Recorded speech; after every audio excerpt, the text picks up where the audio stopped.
पंजाब केसरी में आप सबका स्वागत है। मैं हूं चंद्रशेखर धरनी। आपको अवगत करवाना चाहूँगा कि लगभग 2 सप्ताह पहले हमने ये संकेत दिए थे कि क्वेश्चन मार्क में दिए थे कि आखिर पीके दास निशाने पर क्यों। तो ऐसी घटनाएं शुरू हो चुकी हैं। हम राजनीतिक बातें पीके दास जी से नहीं करेंगे जो कि एडिशनल चीफ सेक्रेटरी हैं खाद्य एवं आपूर्ति विभाग के। हम सिर्फ उतनी बात करेंगे जो इनके विभाग से संबंधित है या आज इनके विरुद्ध जो चल रहा है उसके बारे में जरूर इनकी टिप्पणी लेंगे। दास साहब, सबसे पहले तो ये जानना चाहूँगा कि एक विधायक बीजेपी के हैं, बीजेपी की सरकार है और वो आज विधानसभा में धरने पर है और उनके निशाने पर आप हैं। ये विधायक महोदय का अधिकार है कि वो अपना कोई अगर प्रोटेस्ट करना चाहते हैं, कोई भी तरीका अपना चाहते हैं, वो उनका संपूर्ण रूप से उसके लिए वो स्वतंत्र है, वो कर सकते हैं। उन्होंने जो पीछे बैनर लगाया उस पर लिखा है कि पीके दास होश में आओ, इस तरह के स्लोगन इस्तेमाल किए गए। मैं राजनीतिक कोई कार्यकलाप के बारे में टिप्पणी नहीं कर सकता हूँ।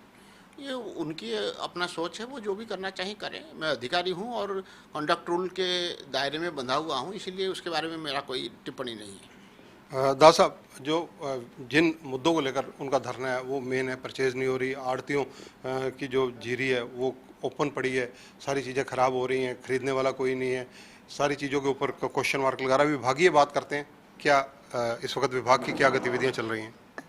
बहुत सारे बाधाओं के बावजूद इस साल की खरीफ की खरीद धान, बाजरा, मूंग और मक्के का काफ़ी अच्छा हो रहा है।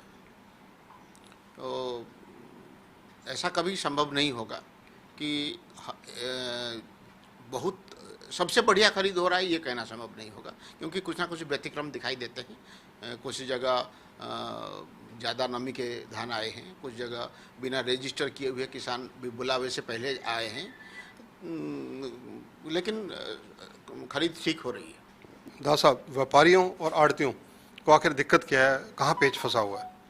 देखो, व्यापारियों से और मिलर से सरकार के विभिन्न स्तर पर बात हो गया है, वो लोग काम कर रहे हैं। उनको इस बार सरकार की तरफ से काफ़ी सहूलियत दी गई है, काफ़ी सुविधाएं दी गई है और वो संतोषजनक बातचीत के बाद ही वो काम कर रहे हैं। इसलिए मुझे नहीं लगता आज की तारीख में व्यापारी या मिलर को सरकार के पॉलिसी से कोई दिक्कत है। ऑनलाइन परचेजिंग को लेकर, ई परचेजिंग को लेकर विधायक ने क्वेश्चन उठाए हैं कि नहीं हो पा रही। नहीं, ई परचेजिंग हो रही है। आप अगर चाहेंगे तो उसके जो डाटा है वो हम रोज़ शाम को उसको रिलीज़ करते हैं, वो ई खरीद की डाटा ही हम देते हैं। दास साहब, विभाग की तरफ से जो मंडियों में दिक्कत ना आए इसके लिए गाइडलाइन, क्योंकि अभी अभी आपने मीटिंग की हमारे आने से पहले, तो क्या गाइडलाइन जारी की गई हैं? देखिए, 7 दिन की खरीद हो गई है। सरकार ने प्रॉमिस किया था जैसे ही आई फॉर्म अप्रूव होगा उसके 3 दिन के पेमेंट करेंगे। वो पेमेंट की तैयारी की मैं अभी रिव्यू कर रहा था और मैं आशा करता हूँ कल और परसों पहले हफ्ते की जो खरीद हुई है उसके पेमेंट हम रिलीज़ करेंगे। हाँ साहब, जो कुछ डिसाइड होता है किसी भी विभाग में हो, जैसे आपका विभाग है खाद्य एवं आपूर्ति विभाग, तो इस विभाग के मंत्री हैं, डिप्टी सीएम हैं, चीफ मिनिस्टर हैं हरियाणा के, इनकी दखलंदाजी निस्संदेह रहती होगी, एक प्रक्रिया होती होगी, या डायरेक्टली आपके लेवल पर हो जाता है सब कुछ? सरकार में सभी फैसले वो एक निश्चित स्तर पर होता है। कुछ फैसले हैं जो पॉलिसी हैं वो हाईएस्ट लेवल पर होती है और उस पॉलिसी को इम्प्लीमेंट करने में अगर डे टू डे कोई डिसीजन लेना होता है वो मेरे लेवल पे भी होता है। क्योंकि विधायक साहब का ये भी आरोप है कि जो आड़ती हैं, कई और वर्ग हैं, उनके डिसीजन आपके लेवल पर हुए हैं। विधायक जी के कोई भी आरोप के बारे में मैं टिप्पणी नहीं देना चाहता। दास साहब, इसके अलावा विभाग के अंदर क्या क्या आपने नया किया है वो हम अपने दर्शकों तक पहुंचाना चाहते हैं, ताकि जो सारी स्थिति है आम जनता को भी पता लगे। पिछले जो हमने सबसे बड़ी बात की है वो ये है कि आप पहले देखते थे कि मंडी में किसान जिस दिन चाहता था उस दिन आ जाता था, तो इसीलिए एक दिन 10,000 टन माल आ गए मंडी में, एक दिन 25,000 टन अगले दिन भी आ सकता है। हर मंडी का एक कैपेसिटी होता है, वहाँ खरीद करने वाले संस्थाओं का भी एक कैपेसिटी होता है, वहाँ से ट्रांसपोर्ट करने वाले कॉन्ट्रैक्टर का भी एक कैपेसिटी होता है।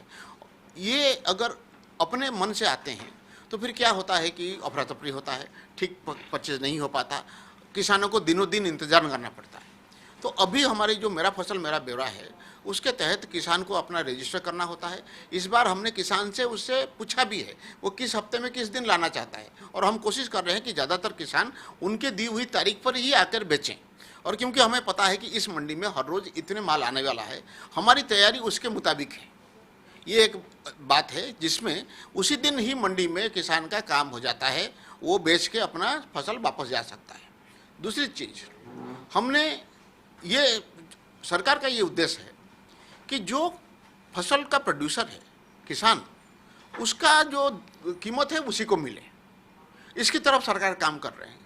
जहां इस बार हमने किसान से पूछा है कि वो सीधा पैसा चाहता है या वो आड़ती के जरिए चाहता है।